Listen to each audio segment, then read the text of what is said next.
Bonjour à toutes et à tous et bienvenue dans ce nouveau vlog qui aujourd'hui parlera de Three Build World Outside Ebbing, Missouri. Mon accent est toujours au top et ça fait toujours aussi plaisir. Always popping tag just like us. Gucci bag just like us. Alors déjà de quoi parle le film? Ça raconte l'histoire d'une femme qui est jouée par Frances McDormand. Et en fait cette femme a perdu sa fille il y a plus ou moins un an au moment où démarre le film et sa fille a été tuée, violée et torturée. Et la police n'a toujours pas arrêté le coupable.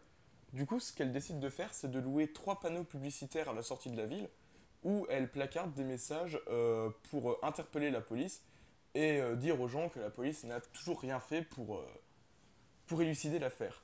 Du coup, bah, forcément, ça agace les flics du coin et il y a une sorte de guerre ouverte qui éclate entre la police et cette femme qui veut trouver justice pour le meurtre de sa fille. Donc le film a été réalisé par Martin McDonagh, un réalisateur que j'aime beaucoup.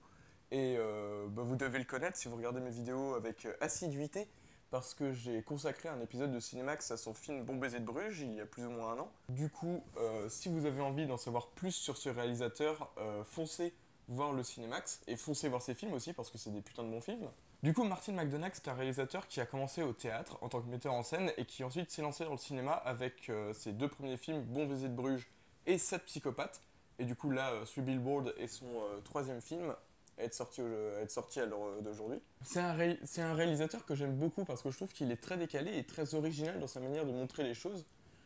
C'est un cinéaste de la violence, c'est-à-dire que ses films sont vraiment violents et vraiment très crus, mais la manière qu'il a de représenter la crudité du monde et la violence dans laquelle on vit, c'est quelque chose d'absurde et de très comique.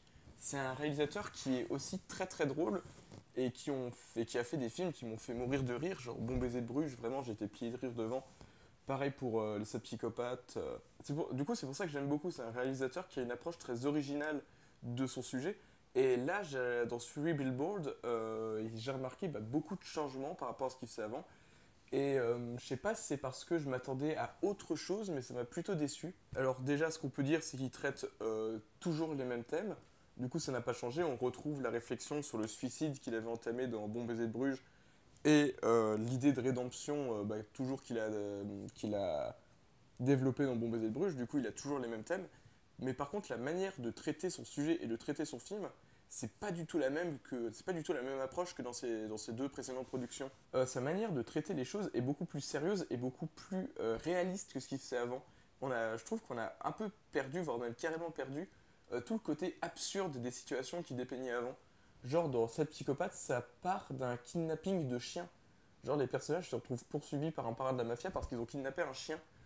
Et c'était juste ça ce que j'aimais bien, c'est ce côté un peu absurde, décalé et pas forcément qui part dans le non-sens parce que ça a toujours du sens ce qu'il fait, mais vous voyez, un peu original, incongru, tout ça. Et là, c'est beaucoup plus réaliste, beaucoup plus sérieux et beaucoup plus...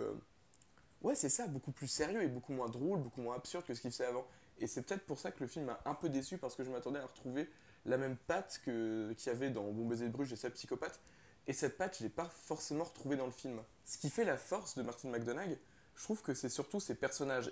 À chaque fois dans ses films, il y a plein de personnages qui sont tous très originaux et très particuliers à leur propre manière.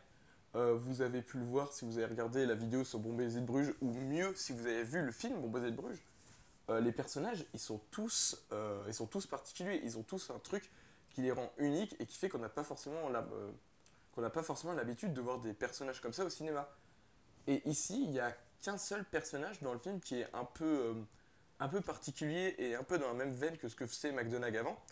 Et c'est le personnage de Dixon qui est joué par Samuel Rockwell, qui avait déjà joué dans 7 psychopathes. Du coup, Dixon, c'est un flic de Ebbing et c'est un très mauvais flic, c'est-à-dire qu'il est incompétent, il est totalement raciste et accro à la violence.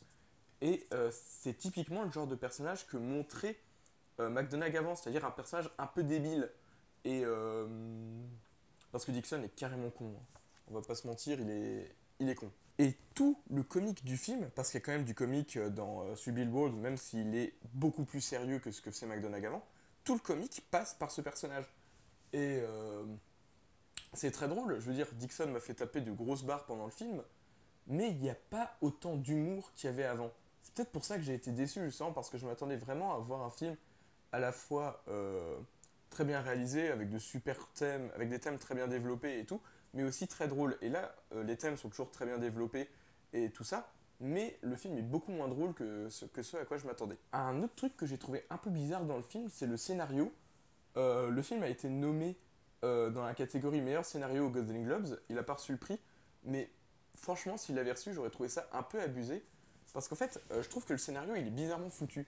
C'est-à-dire qu'en fait, il se passe plein de trucs pendant le film, mais il y a vraiment très peu d'événements qui ont un impact sur le scénario. Bah, je peux vous donner un exemple comme ça spoil un peu, du coup, sautez jusqu'à ce timecode si vous n'avez pas envie d'être spoilé. Du coup, il y a un moment où le personnage de France McDormand va foutre le feu au commissariat de la ville en pleine nuit. Et elle pense qu'il n'y a personne dans le commissariat, sauf que pas de chance, Dixon est justement dans le commissariat.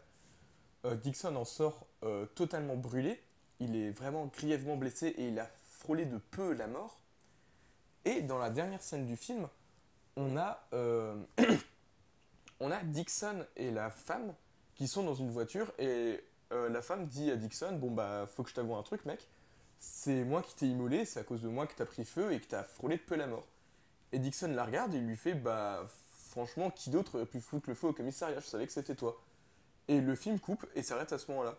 Et je trouve que c'est un peu symptomatique du film, c'est-à-dire qu'il se passe des trucs, mais on s'en fout. Tout le temps dans le film, il se passe des événements, on regarde ça, on se dit putain, mais là il se passe un truc, c'est chose qui se passe, il y a quelque chose là. Et en fait, non. En fait, la situation, elle est soit réglée, soit oubliée de scènes plus loin. Et ce qui fait que bah, on a vraiment du mal à voir où le film se dirige. Un autre exemple comme ça, c'est à un moment, tu as les panneaux qui prennent feu. Les panneaux sur lesquels elle a écrit son texte. Quelqu'un il fout le feu et du coup ils sont détruits. Du coup on se dit putain c'est chaud quoi, ils ont détruit les panneaux, c'est-à-dire que quelqu'un en veut au personnage au point de détruire sa propriété, ça va partir en steak, vraiment ça va partir en steak.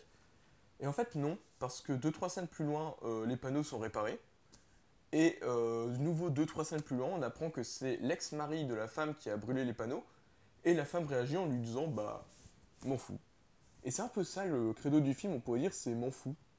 Je m'en fous. Il se passe des trucs, mais on s'en fout. C'est pas ça ce qui est important. Et c'est pour ça que je trouve le scénario un peu bizarre, c'est-à-dire que tous les événements du film, en fait, on s'en fout. C'est pas important.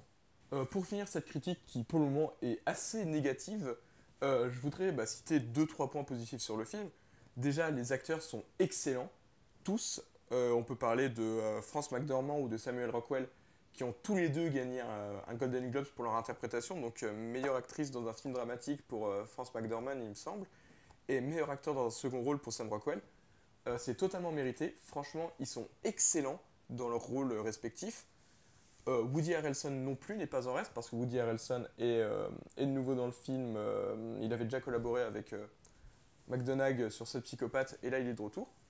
Je suis juste un peu déçu qu'il n'y ait pas eu Colin Farrell, parce que franchement c'est un mec que j'aime bien, et il fait franchement du bon boulot avec Martin McDonagh. Du coup, j'étais un peu déçu de ne pas l'avoir vu dans le film. Et c'est pour ça que je vous propose de lancer le hashtag BringBack. J'ai raté. J'ai voulu faire une blague, mais je l'ai raté. BringBack Colin Farrell. Et du coup aussi, ce qu'on peut noter, c'est que c'est la première fois que Martin McDonagh donne un rôle vraiment important à une femme. Avant, dans ses 2 films précédents, les femmes avaient soit des rôles pas très importants, soit elles étaient totalement absentes du scénario, genre dans Cette Psychopathe, il n'y a aucune femme qui est vraiment importante. Pareil dans Bon Baiser de Bruges, il y a peut-être la gérante de l'hôtel qui est un peu importante à certains moments, mais sinon ça s'arrête là, quoi. Il y a très peu de femmes dans ces films. Et là, c'est la première fois qu'il met un personnage féminin fort au centre de sa fiction. Et du coup, je trouve ça cool, et big up à toi Martine pour ce beau changement qui est bien. Waouh, je voulais faire un truc trop engagé et trop féministe et tout, et au final, j'ai totalement planté et c'était...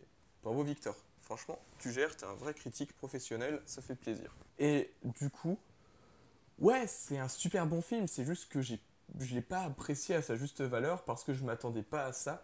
Et j'ai un peu été, pas trahi, mais presque, vous voyez, j'ai été déconforté dans mon horizon d'attente. Je sais pas si ça se dit, je sais pas si on peut dire déconforté dans un horizon d'attente. Enfin bref, c'est-à-dire que je m'attendais à quelque chose de très précis en allant voir le film, et j'ai pas retrouvé cette chose de très précise en allant voir ce film, et c'est peut-être ça qui m'a un peu déçu et qui fait que j'ai pas apprécié le film comme il se doit. Mais après, ça vient juste de moi et de mon approche du cinéma et du cinéma de Martin McDonagh. Du coup, voilà quoi, allez voir ce film, ça vaut le coup, il est franchement bien. Aussi, allez voir les autres films de Martin McDonagh parce que franchement, ils sont vraiment bien et ça vaut le coup de les voir quoi, tout simplement. Si vous avez envie d'en savoir un peu plus sur le cinéma de McDonagh, tout ça, je vous rappelle qu'il y a le Cinémax sur Bon Baiser de Bruges. Le lien est toujours dans la description. Allez le voir, ça me fera des vues et ça me fera plaisir. Nous, d'ici là, on se retrouve très bientôt pour de nouvelles vidéos. D'ici là, portez-vous bien et salut! Et aussi, bonne année 2018 à vous. Toutes les personnes qui regardent cette vidéo et qui sont encore là à ce moment-là, bonne année, vous êtes les meilleurs et vous méritez d'être heureux. Je le pense vraiment. Squad Fam out.